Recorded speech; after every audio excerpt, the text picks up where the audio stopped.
Hello friends, let's start today's the Hindu analysis. आज हम the Hindu newspaper के कुछ अच्छे न्यूज़ आर्टिकल्स को समझेंगे। उसके पीछे जो हमारे एग्ज़ाम से रिलेवेंट फैक्ट्स होंगे उन्हें हम देखेंगे और उन्हें याद करेंगे। तो हमारा पहला न्यूज़ है, India New Zealand sign historic free trade deal. Bharat और न्यूजीलैंड के बीच में हिस्टोरिक एकदम फ्री ट्रेड डील साइन हो गया है और ये डील न्यूजीलैंड की पार्लियामेंट अपने सत्र में पास करेगी, फिर ये इम्प्लीमेंट हो जाएगा। प्राइम मिनिस्टर ने इसको एक माइलस्टोन के तौर पे कहा है और उन्होंने कहा है कि it reflects convergence of values, trust and shared ambition. अब इस डील से जुड़े हुए कुछ इंपॉर्टेंट फैक्ट्स को हम देखेंगे। पहला फैक्ट है टैरिफ एलिमिनेशन, जिसमें ये बताया गया है कि New Zealand will remove tariff on 100% of goods imported from India. Bharat से इंपोर्टेड सारे गुड्स पे टैरिफ जो है 100% हट जाएगा। बेनिफिट इससे क्या होगा, लेबर इंटेंसिव सेक्टर्स जैसे कि textile, leather, apparel and engineering goods. Investment का कमिटमेंट जो न्यूजीलैंड ने किया है उसने ये कहा है कि वो फैसिलिटेट करेगा आने वाले 15 सालों में $20 बिलियन और टारगेट करेगा इंफ्रास्ट्रक्चर, टेक्नोलॉजी और एग्रीकल्चर पे। ये हो गया। और प्रोटेक्शन फॉर डोमेस्टिक इंडस्ट्री, मतलब भारत का जो घरेलू उत्पाद है जैसे कि जो मेन है डेयरी, एनिमल और एग्रीकल्चर प्रोडक्ट, जिस पे हमारे फार्मर्स डिपेंड हैं, जिस पे हमारी पूरी रूरल इकोनॉमी डिपेंड है, उसको एक्सक्लूड कर दिया गया है इस डील से।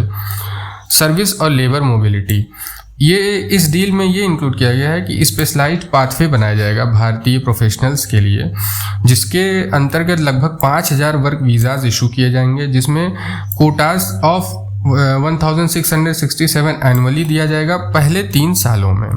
ठीक, ये मतलब वहाँ पे आप मान लीजिए स्टडी करने गया है भारतीय कोई, उसके बाद वर्क करना चाहता है तो पोस्ट स्टडी वर्क अपॉर्चुनिटीज़ भी दी जाएंगी। और स्पेसिफिक एक्सेस में India gains immediate duty free access for 8284 products, while New Zealand benefits from reduced tariff on premium items like fruit and wine.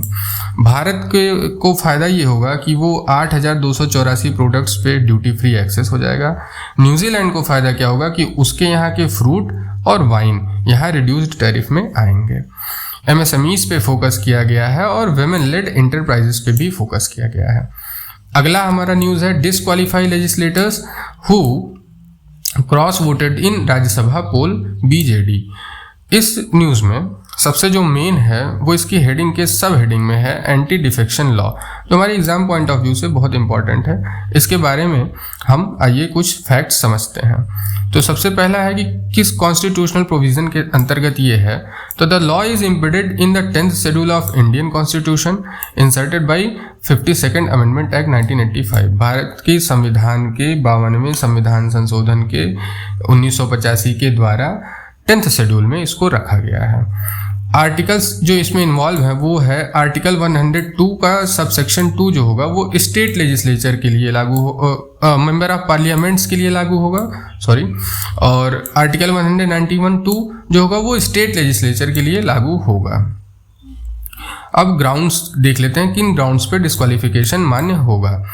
तो पहला है voluntary giving up membership in the party, मतलब party में आप हैं और आपने वॉलंटरी मेंबरशिप का त्याग कर दिया है। आपने वोट किया है पार्टी का जो डायरेक्शन था उससे अलग जाके, मतलब क्या हो गया कि आपने पार्लियामेंट में या स्टेट लेजिस्लेचर में वोटिंग हो रही है तो उसमें आप पार्टी का जो डायरेक्शन है उससे अलग जा करके आप काम कर रहे हो। फिर अगला है independent members joining a party, कोई इंडिपेंडेंट मेंबर है वो पार्टी ज्वाइन कर ले। नॉमिनेट हुआ है जो मेंबर वो 6 महीने बाद पार्टी को छोड़ दे और किसी अन्य पार्टी में चला जाएगा। कुछ एक्सेप्शंस भी इसमें दिए गए हैं, जिसमें से पहला है मर्जर, जो कि पैरा 4 में दिया है। मर्जर क्या होगा कि जब 2/3 मेंबर्स एक लेजिस्लेटर पार्टी को छोड़ के किसी और पार्टी के साथ मर्ज हो जाएं तो ये वैलिड होगा, ये एक्सेप्शन है और ये वैलिड होगा। और अगला है 91st अमेंडमेंट एक्ट 2003। इसमें क्या है कि इस अमेंडमेंट से पहले क्या था कि 1/3 मेंबर्स स्प्लिट हो जाते थे, मतलब अलग हो जाते थे, तो उनके ऊपर जो है ये एंटी डिफेक्शन लॉ नहीं लागू होता था। लेकिन जब ये 91st अमेंडमेंट एक्ट 2003 लाया गया तो उसके अंतर्गत ये मर्जर वाला नियम लागू कर दिया गया, जिसमें 2/3 मेंबर्स के ऊपर ये लागू होता है। अब जो डिसाइडिंग अथॉरिटी है वो हम देखते हैं, जो स्पीकर होगा या जो चेयरमैन होगा उस हाउस का, वो डिस्क्वालिफिकेशन को डिसाइड करेगा, और उसका जो डिसीजन है वो जुडिशियल रिव्यू जो होता है उसके अंतर्गत, मतलब कि आप जुडिशियल रिव्यू के लिए अप्लाई कर सकते हो। और ये जुडिशियल रिव्यू का जो क्लॉज है, ये इसका जो केस है वो केस का नाम है किहोतो होलोहान केस में ये बात सामने आई थी। और एक्सेप्शन और क्रिटिसिज्म इसके पीछे क्या है? The law limits freedom of speech of legislators and lack of a time frame for the speaker to decide cases often leads to political misuse। मतलब क्या है कि लॉ फ्रीडम ऑफ स्पीच जो कि लेजिस्लेटर्स के पास भी होनी चाहिए उसको लिमिट करता है, और जो स्पीकर को एक तय समय देना का होना जरूरी है कि जिस समय के अंदर स्पीकर ये डिसाइड कर दे, इसकी वजह से, जैसे स्पीकर डिसाइड नहीं करते, इसकी वजह से पॉलिटिकल मिसयूज बहुत ज़्यादा होता है। अगला जो हमारा हेडिंग है वो है resolution to bring women's quota after delimitation gets MP house not amid uproar. अब इस हेडलाइन में सबसे ज़्यादा जो इम्पोर्टेंट है और जो सबसे ज़्यादा बजिंग टॉपिक है इस समय का वो है डिलिमिटेशन। डिलिमिटेशन को समझना बहुत जरूरी है, तो हम लोग इस टॉपिक से यही डिलिमिटेशन को ही समझने का प्रयास करते हैं। Delimitation is the act of redrawing territorial constituency boundaries to reflect population changes, ensuring one vote one value, mandated by constitution articles 82 parliament और 170 state assemblies के लिए। it executed by an independent delimitation commission post census। currently total seat allocation are frozen based on 1971 census until after 2026। अब जो delimitation होता है उसका मतलब क्या है कि किसी भी कॉन्स्टिट्यूएंसी का कि मतलब कॉन्स्टिट्यूएंसी की सीमा जो होती है उसको फिर से बनाना, फिर से उसको चेंज करके फिर से उसको रीड्रॉ करना। और ये किस आधार पे होता है? वो होता है पॉपुलेशन चेंज के आधार पे, जिससे कि 1 वोट 1 वैल्यू के कॉन्सेप्ट को मजबूती प्रदान की जा सके। इसको मैंडेट किया गया है कॉन्स्टिट्यूशन के आर्टिकल 82 में पार्लियामेंट के द्वारा, और स्टेट असेंबलीज के लिए आर्टिकल 170 है। ये एग्जीक्यूट किया जाता है एक स्वतंत्र डिलिमिटेशन कमीशन के द्वारा, जो कि सेंसस के बाद किया जाता है।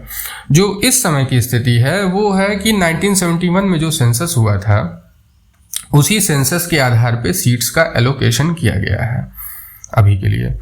अब इसमें जो की कॉन्स्टिट्यूशनल प्रोविज़न है और जो इम्पोर्टेंट फैक्ट्स है उसे हम देखेंगे।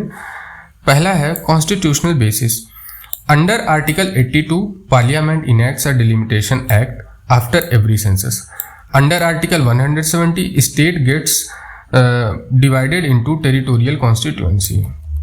जो आर्टिकल 82 है वो उसके जरिए पार्लियामेंट एक डिलिमिटेशन एक्ट को इनैक्ट करती है हर सेंसस के बाद, और जो आर्टिकल 170 है उसके अंतर्गत स्टेट्स को डिवाइड कर दिया जाता है टेरिटोरियल कॉन्स्टिट्यूएंसीज में। ठीक, अब कमीशन के बारे में बात करते हैं हम।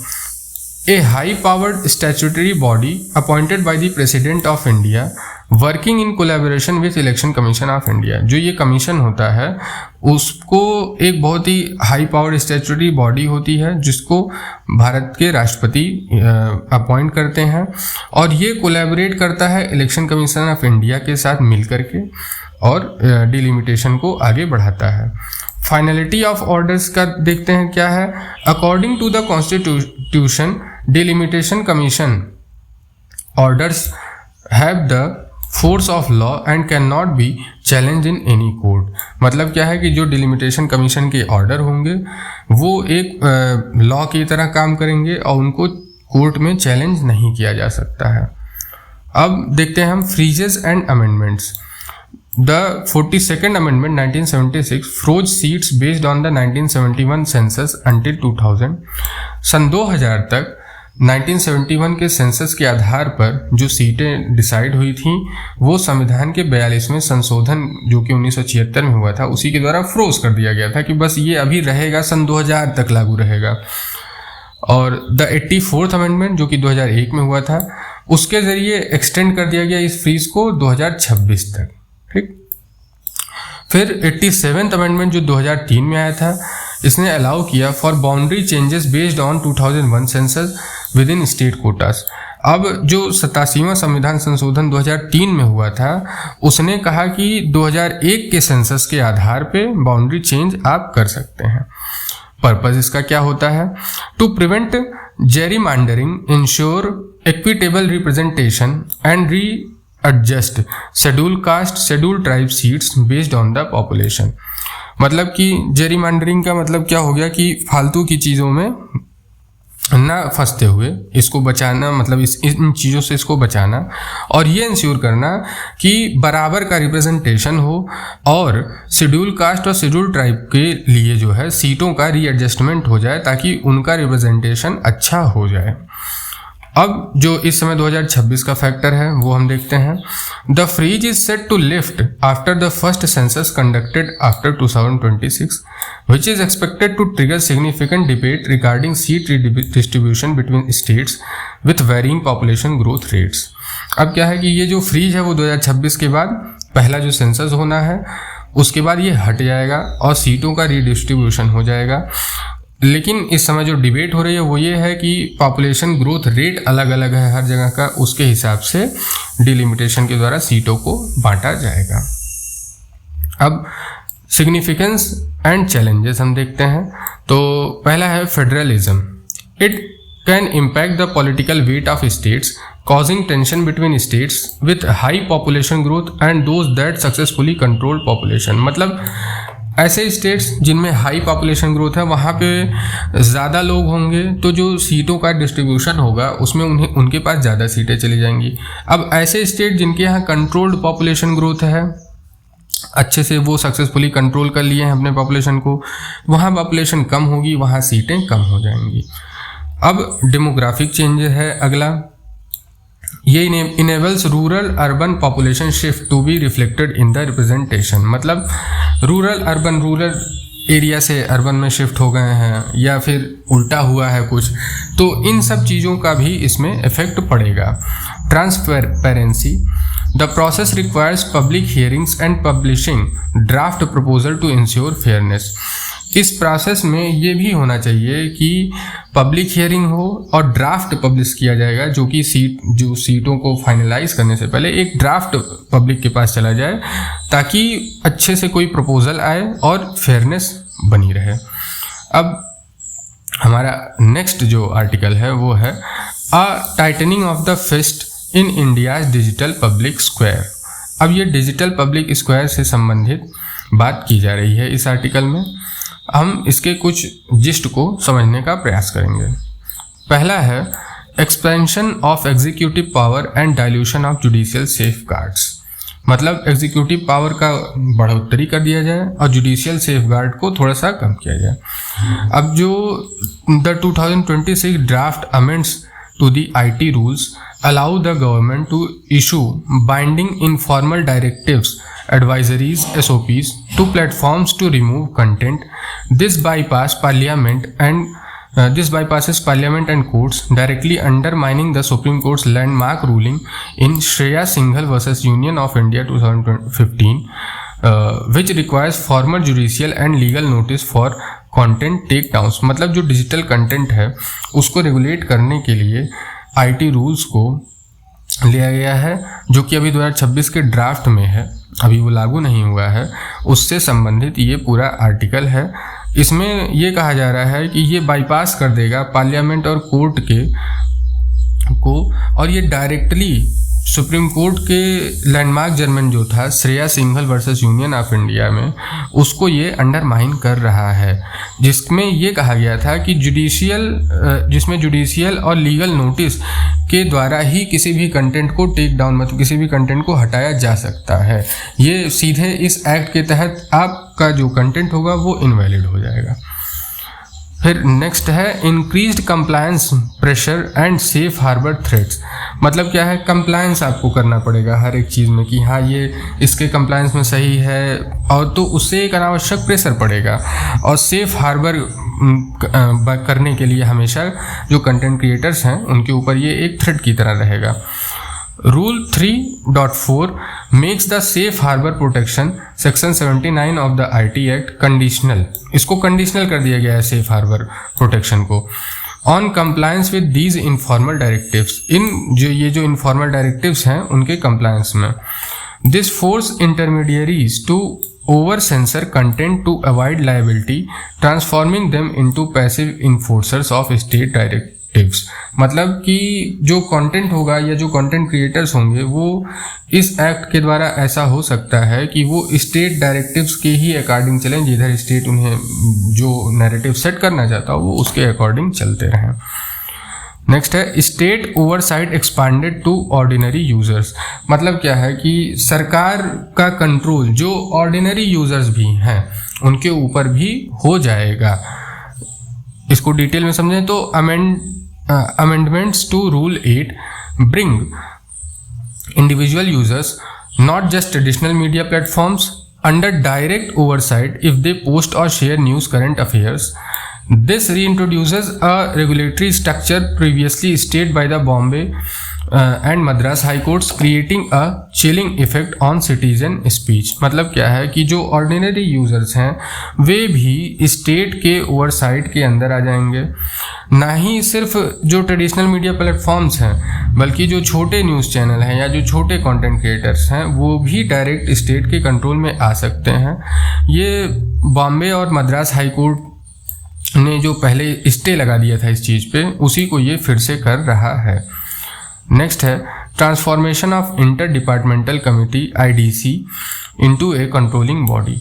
पहले जो इंटर डिपार्टमेंटल कमिटी था वो अब एक कंट्रोलिंग बॉडी की तरह काम कर रहा है, करेगा। मतलब the IDC intended for grievance redress is being transform into a tool of proactive preemptive control by empowering it to examine any matter referred by the Ministry of Information and Broadcasting.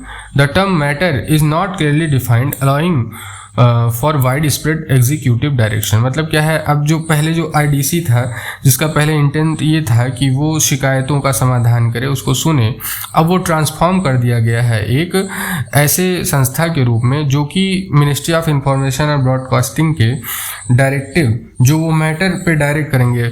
इस matter शब्द को भी कोई clearly define नहीं किया गया है। अब ये डिफाइन ना करने के कारण ये होगा कि इसका बहुत ही ब्रॉड वाइड स्प्रेड इसका जो है एग्जीक्यूटिव डायरेक्शन में ये यूज़ हो सकता है कि किसी भी चीज़ को मैटर के अंदर डिफाइन करके आप उस पर कार्य कर सकते हैं। नेक्स्ट है enhanced data retention and surveillance risk. मतलब डाटा रिटेंशन और सर्विलांस रिस्क अब बढ़ जाएंगे। मतलब गवर्नमेंट डाटा ले सकती है, संस्था डाटा आपका रख सकती है। The rules impose expanded data retention obligation requiring platforms to store personal data and communication records for extended periods. This raises severe privacy concerns, increases the surface area of misuse and facilitates state surveillance of digital habits. मतलब क्या है, ये rule ऐसा impose कर रहा है कि जो प्लेटफॉर्म्स हैं वो पर्सनल डेटा को लंबे ड्यूरेशन तक रखेंगी। इसके कारण प्राइवेसी कंसर्न्स और मतलब मिसयूज, डेटा का मिसयूज होता ही रहता है, उसको और बढ़ावा मिल सकता है। और स्टेट का जो सर्विलांस सिस्टम है डिजिटल काम पे, डिजिटल चीज़ों पे, वो और बढ़ जाएगा। अगली हेडिंग है हमारी राजनाथ इन बिश्केक फॉर SCO मीटिंग। ठीक, SCO मीटिंग के लिए हमारे मंत्री महोदय राजनाथ सिंह जी गए हुए हैं इस समय बिश्केक में। ठीक, अब ये बिश्केक कहाँ है, तो बिश्केक क्या है, किर्गिज रिपब्लिक में, मतलब किर्गिस्तान में है। ठीक, और SCO क्या है, शंघाई कॉरपोरेशन ऑर्गेनाइजेशन। अब हम शंघाई कॉरपोरेशन ऑर्गेनाइजेशन के बारे में कुछ फैक्ट्स जो हैं उन्हें क्विकली रिवाइज कर लेते हैं। The Shanghai corporation organisation is a premier Eurasian political, economic and security alliance formed in 2001. It is often regarded as a counterweight to Western influence in the region, operating on the Shanghai Spirit Principles of Mutual Trust, Equality and Non-Interference। Shanghai corporation organisation Eurasian region का, मतलब Eurasian क्या, Europe और Asia का जो Eurasian reason है, जिसमें Europe की भी कंट्रीज आती हैं कुछ और एशिया की कंट्रीज भी आती हैं, उनके पॉलिटिकल, इकोनॉमिक और सिक्योरिटी अलायंस के रूप में इसको बनाया गया था 2001 में। ये जो है वेस्टर्न इन्फ्लुएंस जो इस रीजन में है उसको काउंटर करने के लिए बनाया गया था, और ये ऑपरेट करता है शंघाई स्पिरिट पे के प्रिंसिपल्स पे, जो कि है म्यूचुअल ट्रस्ट, इक्वालिटी और नॉन इंटरफेरेंस। अब जो की फैक्ट्स हैं एससीओ ऑर्गेनाइजेशंस के, इसको हम देखेंगे। इस्टेब्लिशमेंट हुआ था इसका 15 जून 2001 को शंघाई, चाइना में। इसका हेडक्वार्टर है बीजिंग, चाइना में। सेक्रेटरीट है इसका। और ताशकेंट यानी कि उज्बेकिस्तान में इसका regional anti terrorist structure rats का हेडक्वार्टर है। मतलब दो इसका विंग है, एक तो इसके जो ऑर्गेनाइजेशन है उसका जो मुख्यालय है वो बीजिंग, चाइना में है। इसी ऑर्गेनाइजेशन का एक संस्था है जिसका नाम है रीजनल एंटी टेररिस्ट स्ट्रक्चर यानी रैट्स, उसका जो हेडक्वार्टर है वो ताशकेंट, उज्बेकिस्तान में है। इसके जो मेंबर्स हैं वो 10 हैं। China, Russia, Kazakhstan, Kyrgyzstan, Tajikistan, Uzbekistan, India, Pakistan, Iran जो कि 2023 में ज्वाइन किया है, बेलारूस जो कि 2024 में ज्वाइन किया है। स्कोप इसका क्या है, ये कवर करता है 24% of the world's area, 65% of Eurasia and 42% of world population. मतलब दुनिया का 24% एरिया ये कवर करता है पूरी धरती का, 65% एरिया ये यूरेशिया का कवर करता है, पूरी वर्ल्ड का 42% पॉपुलेशन इस ऑर्गेनाइजेशन के अंडर में आती है। इसका जो ऑफिशियल लैंग्वेज है वो चाइनीज़ है और रशियन है। चाइनीज़ का मतलब क्या हो गया, मैंडरिन। करंट लीडरशिप इसकी क्या है, किसके पास है, तो वो किर्गिस्तान के पास है। Assume the rotating chairmanship for 2025-2026, मतलब 25-26 साल के लिए, सन 25-26 के लिए किर्गिस्तान के पास इसकी चेयरमैनशिप है। इसका हिस्ट्री और इवोल्यूशन अगर हम देखें तो इसका जो प्रीडिसेसर था, मतलब एससीओ से पहले जो था, उसका नाम था उस ऑर्गेनाइजेशन का शंघाई 5, जो कि 1996 में बना था। इसमें चाइना, कजाकिस्तान, किर्गिस्तान, रशिया और तजिकिस्तान ही सिर्फ थे, और इनका फोकस सिर्फ बॉर्डर डिस्प्यूट को ख़त्म करने के ऊपर था। फिर इस ऑर्गेनाइजेशन का फॉर्मेशन होता है 2001 में।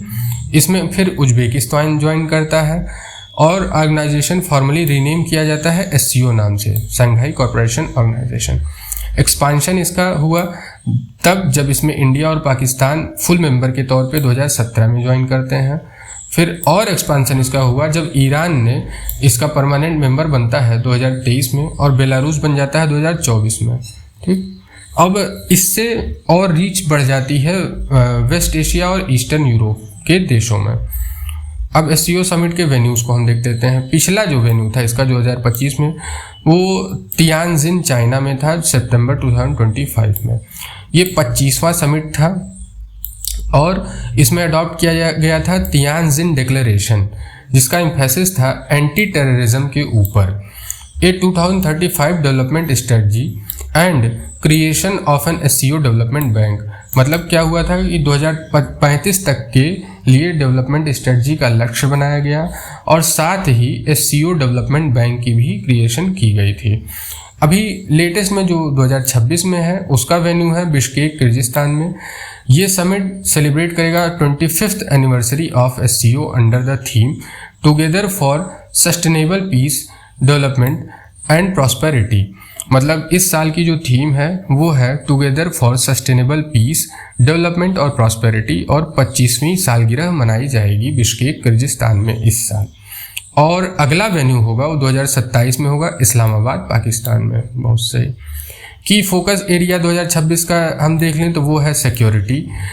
स्ट्रेंथन किया जाएगा रैट्स को to combat terrorism, separatism, extremism, particularly in Afghanistan. Afghanistan को फोकस में रख के रैट्स को और स्ट्रेंथन किया जाएगा ताकि टेररिज्म से, अलगाववाद से, एक्सट्रीमिज्म से और अफगानिस्तान की रक्षा की जा सके। Economic corporation, cooperation, advancing the SCO development bank to fund infrastructure projects and reduce trade barriers. मतलब एससीओ डेवलपमेंट बैंक को और एडवांस किया जाएगा। कनेक्टिविटी और टेक्नोलॉजी में enhancing regional corridor like INSTC and fostering AI and digital technology collaboration, मतलब कि digital AI और डिजिटल टेक्नोलॉजी का कोलैब किया जाएगा और रीजनल कॉरिडोर जैसा कि INSTC के तरह से और भी चीज़ें की जाएंगी कनेक्टिविटी के लिए। नेक्स्ट हमारा हेडलाइन है ONGC's OK's JV with MRPL OPaL on petrochemicals. दो कंपनीज हैं MRPL OPaL जो कि पेट्रोकेमिकल बनाती हैं, उनके साथ ONGC ने जॉइंट वेंचर को फाइनलाइज कर दिया गया है। इसको थोड़ा सा पढ़ लेते हैं। State owned explorer ONGC said it had approved the formation of joint venture company with subsidiaries Mangalore Refinery Private Limited। मतलब सब्सिडरी क्या है? ONGC की ही सब्सिडरी है MRPL, जिसका फुल फॉर्म है मैंगलोर रिफाइनरी प्राइवेट लिमिटेड, और ONGC पेट्रो एडिशंस लिमिटेड यानी OPaL, इनके साथ जॉइंट वेंचर को मंजूरी दे दी गई है। ठीक, integrating the petrochemical marketing divisions of the companies ONGC would hold 50% stake रहेगा इस कंपनी में, इस जॉइंट वेंचर में ONGC का 50% स्टेक रहेगा और बाकी का डिवाइड हो जाएगा इक्वली दोनों MRPL और OPaL में। इस न्यूज़ में यही इतना इंपॉर्टेंट है। नेक्स्ट है RBI tightens bad loan rules to align with global norms. RBI ने टाइट किया है बैड लोन रूल्स को ग्लोबल नॉर्म्स के उस पर।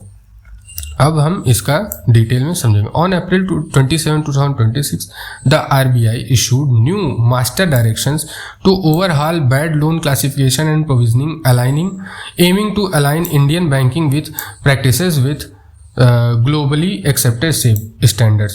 ग्लोबली एक्सेप्टेड स्टैंडर्ड्स जो है उनके नॉर्म्स पे फिट बैठाने के लिए RBI ने बैड लोन्स को टैकल करने के लिए मास्टर डायरेक्शंस को 27 अप्रैल 2026 को लागू किया है। इसके जो की हाईलाइट हैं वो न्यू रूल है जो कि मतलब हमारे था हिंदू में निकला हुआ है। पहला है expected credit loss ECL model. इसको क्या है? Banks will transition from the traditional incurred loss model where provisions are made only after a 90-day default to a forward looking ECL framework. अब एक्सपेक्टेड क्रेडिट लॉस कैलकुलेट कर लिया जाएगा किसी भी loan में कि इसमें कितना क्रेडिट लॉस हो सकता है, उसके अंतर्गत फिर उसके माध्यम से काम किया जाएगा, बैंक काम करेंगे। पहले क्या था? इनकर्ड लॉस मॉडल पे था, मतलब जब 90 डे तक कोई डिफ़ॉल्ट हो जाता था तभी वो बैड लोन की कैटेगरी में आता था, मगर अब पहले ही रिस्क का असेसमेंट कर लिया जाएगा। इसमें 3 स्टेज क्लासिफिकेशन होगा। Loans will now B assessed based on credit risk level. Credit risk level बना दिया जाएगा, उसके अंतर्गत लोन को जो है अब असेस किया जाएगा। स्टेज 1 की बात करें अगर हम, तो नो और लो क्रेडिट रिस्क 12 मंथ के एक्सपेक्टेड लॉसेस। मतलब पहला स्टेज क्या होगा? या तो कोई क्रेडिट एकदम बिल्कुल लो क्रेडिट जो है रिस्क होगा, या कोई क्रेडिट रिस्क है ही नहीं 12 महीनों तक। स्टेज सेकंड जो होगा वो होगा significant increase in credit risk life time expected losses. कोई ऐसा लोन है जिसमें थोड़ी बहुत रिस्क है, मतलब मीडियम लेवल का रिस्क है, उसके आधार पे स्टेज 2 होगा। स्टेज 3 क्या होगा? वो होगा क्रेडिट इम्पेयर्ड और एक्चुअल डिफॉल्ट। मतलब क्रेडिट जो है वो गलत तरीके से हो रही है या एक्चुअल में डिफॉल्ट हो रहा है, तो ये तीसरा स्टेज होगा। अब borrower level NPA tagging. Under the new cross default rule, if a borrower has multiple loans and even one is classified as NPA, all the other loans held by that borrower will also be tagged as NPA। ये बहुत ही अच्छा rule है। किसी भी borrower के पास कई सारे loan हैं, उन सारे लोन्स में अगर कोई एक भी है जो NPA हो गया है तो उसके सारे लोन्स को NPA के साथ टैग कर दिया जाएगा कि ये भी रिस्क कैटेगरी में है। एक प्रोफाइल क्रिएट हो जाएगी basically. Effective interest rate EIR loss allowances will be calculated using the effective interest rate, which considers expected cash flows and all contractual terms rather than just the simple contractual interest rate। अब effective interest rate का rule लागू हो जाएगा जिसके द्वारा cash flows को और contractual terms को भी गवर्न किया जाएगा और ये इससे और भी आसानी होगी बैड लोन्स को टैकल करने में। Automation mandate. Banks are required to implement automated systems for identifying NPAs, moving away from manual tagging to ensure greater accuracy and transparency. अब ऑटोमेशन जहां इन्वॉल्व हो गया वहां पे सीधे से ये इम्प्लाइड है कि एआई का यूज़ करके एनपीए को आइडेंटिफाई और टैग किया जाएगा ताकि कोई मैनुअल ना रहे, जिससे एक्यूरेसी भी बनी रहे और ट्रांसपेरेंसी भी बनी रहे। अब इम्प्लीमेंटेशन टाइमलाइन की बात करें तो इफेक्टिव डेट है the new norms come into force starting 1 अप्रैल 2027 से ये लागू हो जाएगा। Legacy loans. Bank have been granted a transition period until March 31, 2030 to align their existing loan portfolios with new EIR regime. जो इफेक्टिव इंटरेस्ट रेट की जो regime लागू की गई है उसके साथ बैंक के जो एग्जिस्टिंग लोन पोर्टफोलियोज हैं उनको जोड़ने के लिए, उसी के अंडर उसको लाने के लिए बैंक्स को ट्रांजिशन पीरियड दिया गया है मार्च 31, 2030 तक का, कि वे अच्छे से ये काम कर लें। नेक्स्ट आर्टिकल है हमारा CAR T cell therapy senses faint targets to clear solid tumours. अब कार टी सेल थेरेपी हो रही है ट्यूमर्स के लिए, तो उसके बारे में हम डिटेल समझेंगे। तो पहला पॉइंट है the pseudo heterogeneity discovery. Researchers found that many solid tumour cells such as those in kidney, ovarian and pancreatic cancers previously thought to be negative for target protein actually carry trace amounts of them। पहले क्या समझा गया था कि जो solid tumour cells होते हैं जो कि किडनी में, ओवरी में या फिर पैनक्रियाटिक कैंसर्स में पाए जाते हैं, उन्हें हम टारगेटेड प्रोटीन थेरेपी के द्वारा नहीं टैकल कर सकते हैं। लेकिन अब ये पता चल रहा है कि उसमें भी टारगेटेड प्रोटीन्स के लिए ट्रेस अमाउंट्स होते हैं, जिसकी वजह से उन्हें भी ट्रैक करके टैकल किया जाता है। अच्छा, कार टी सेल थेरेपी का जो फुल फॉर्म है वो है chimeric antigen receptor T cell therapy. Chimeric antigen receptor हो गया कार और टी सेल थेरेपी है। नेक्स्ट पॉइंट है targeting faint signals. These cells were previously invisible to standard CAR T therapies because their protein signals, specifically CD70, were too weak. The study revealed that an enzyme called EZH2 suppresses these proteins to very low levels to help the cancer evade the immune system। पहले क्या था, जो CAR T cell therapy थी वो इन proteins पे नहीं पहुंच पाती थी, क्योंकि बहुत ही जो सिग्नल था प्रोटीन का, स्पेसिफिकली CD70 नाम का प्रोटीन सिग्नल, वो बहुत ही कमज़ोर था। लेकिन अब स्टडी ने ये रिवील किया है कि एक एंजाइम है जिसका नाम है EZH2, वो इन प्रोटीन्स के जो लो लेवल्स हैं उनको दबा देता है, जिसके हेल्प से हम जिसके कारण कैंसर इवेड करे, कैंसर इम्यून सिस्टम से बच निकलता था। अब new HIT receptor, scientist developed a highly sensitive HLA independent T cell receptor. Unlike traditional receptors that require a strong signal to activate, the HIT receptor connects directly to the T cell natural activation pathway, allowing it to sense antigen at much lower densities। मतलब क्या है, अब ये नया HIT receptor introduce किया गया है जिसका फुल फॉर्म है HLA independent T cell receptor. अब इसके द्वारा जो इस पहले का जो रिसेप्टर होता था वो वीक सिग्नल्स को नहीं पकड़ पाता था, सिर्फ स्ट्रॉन्ग को पकड़ता था, मगर ये जो हिट HIT रिसेप्टर है वो अब वीक सिग्नल्स को भी पकड़ेगा और कैंसर की थेरेपी में, कैंसर को टैकल करने में हेल्प करेगा। कंप्लीट ट्यूमर क्लियरेंस है। In animal models xenografts of kidney, ovarian and pancreatic cancer, T cell equipped with HIT receptor successfully eliminated these invisible cells, leading to complete and lasting tumor eradication where conventional CAR T cell failed।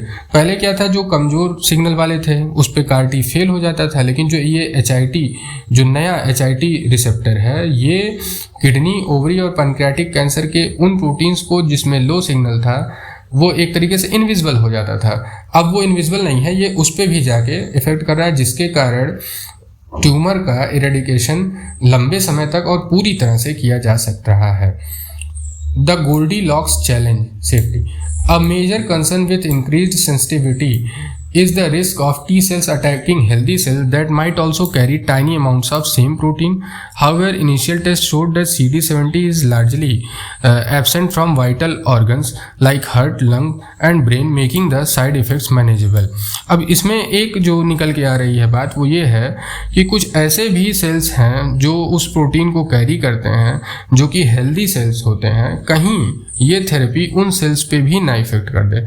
लेकिन initial जो test हैं उन्होंने ये बताया कि जो CD70 है वो वाइटल ऑर्गन्स जैसे कि हार्ट, लंग्स, ब्रेन इनमें एब्सेंट है। इस कारण से जो साइड इफेक्ट होंगे उनको मैनेज किया जा सकता है आसानी से। और लास्ट है इसका फ्यूचर सेफगार्ड्स, भविष्य के लिए।